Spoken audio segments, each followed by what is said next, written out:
Det her, det er YouHappys forside. Det er sådan, som det ser ud lige nu.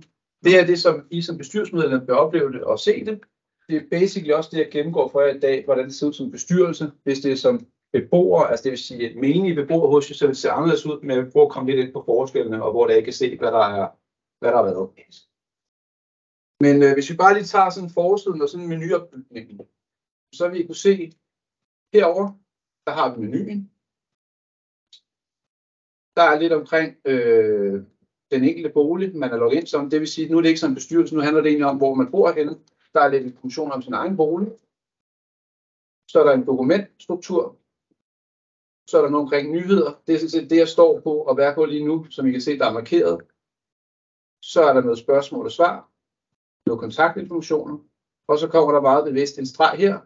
Fordi den streg, den skiller sådan set mellem, hvad beboerne kan se, og hvad bestyrelsen også kan se. Så det vil sige, at alt, hvad der er over stregen, det er det, som alle beboere kan se. Det, der er under stregen, det er kun til bestyrelsen, som der også så fint står der.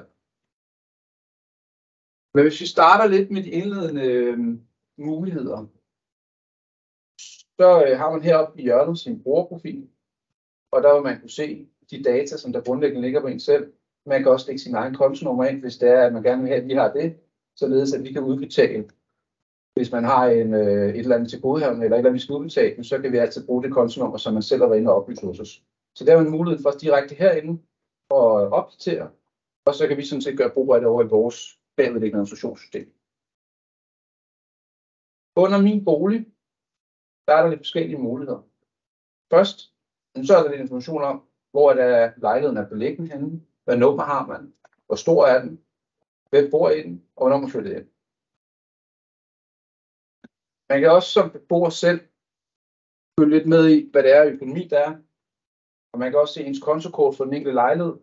Og man kan sådan set også godt, hvis nu der man ved, at man har noget, man mangler at betale, så kan man sådan set se betalingsoplysninger og gå ind og betale det direkte ved her. Så man behøver ikke at fat i også for at kunne betale, hvis man har det udstående, og man får med i det herinde. Så er der nogle selvbetjeningsydelser. Og det er rigtig meget noget, der ligger over til vores hjemmeside, som jeg nævnte før, Maria sidder og bruger noget energi på. Og det kan individuelt tilpasses inden for nogle rimelighedsgrænser for den enkelte forening. Men det er sådan set også for at lette, at jeres beboere, eller I selv, når I er inde, hvis I for eksempel skal vi kan sige, anmelde en skade, hvis der er en forsikringsskade, så i stedet for at I skal finde det andre steder, eller I ikke har i hvert fald indført procedurer i jeres egen forening, så er det ret nemt at gå ind via YouHappy, og så direkte anmelde og komme videre derfra. Dokumentarkivet. Det er der, hvor vi ønsker i den grad at være transparente og vise jer, hvad det er, vi har på jer som forening. Så derfor så har vi brugt rigtig meget tid, og det er jo altid, når vi får et eller andet, så sørger vi for at få det arkiveret korrekt digitalt og lagt det ind i de her forskellige arkivsystemer. Det er noget andet interface, end det man har oplevet i Flatcom. For det første så har man en søgefunktion heroppe, så man kan søge bredt, og hvis man bare ved, at jeg leder efter regnskab for 2021, så er der søge der, og så finder man sådan set det og får det op. Ellers så er der lavet nogle mapper, som der gerne skulle give ret god mening, og som også nogle af jer kan genkende fra tidligere, hvor det er, at det simpelthen er lagt ned i de rigtige folders. Lige nu, der er det således, at her er alle dokumenter, som I overhovedet har i jeres ejendom hos os. Det, som I så ikke kan se lige her, men som der ligger bagved i systemet, det er, som jeg nævnte før, så er der jo forskel på, hvad beboere og bestyrelse skal kunne se. Så det vil sige, at nu vil vi logge ind som bestyrelsesmedlem, og derfor kan man sådan set se alle mapper. Beboerne vil ikke kunne se alle de her mapper. Tak. Jeg har sagt, at det kunne være fint, at man fik en eller anden form for lettere skæring, så I som bestyrelse, man kan se, hvad der er synligt for alle, og hvad der kommer fra bestyrelsen. Ja. Men det er ikke det, der er opbygningen lige nu og her. Lige nu og her, der er det sådan set, at når I har en rolle som bestyrelsesmedlem, kan I se det, men beboerne vil have markant færre mapper. Men det er, hvad kan man sige, det der er skæring, og det er jo også noget, vi laver med jer som forening, det er også det, vi gjorde i forhold til det system, der allerede har været i brug, at sige, hvad må beboerne godt se, hvad må beboerne ikke se. Et eksempel, det kunne være referater på bestyrelsesmøder. Det er lidt forskelligt, hvordan bestyrelsen skriver deres referater, og hvad man deler. Så hvis man er en forening, der plejer at dele sin bestyrelsesmødereferater, så vil man også kunne det i det nye system. Det har vi sørget for specifikt hos den kunde, vi nu taler om. Hvis nu det er, at man siger, at det er ikke noget, vi deler, så ligger det sådan, at beboerne ikke vil kunne se bestyrelsesmødereferaten. En ny ting, der også er et dokumentarkiv, som vi sådan set er glade for at begynde at bruge, det er, i UHappy, der kan man begynde at se dokumenter på det, der hedder lejemåls- og lejerniveau. Det betyder sådan set, at nu bruger jeg lige Sofie her som eksempel.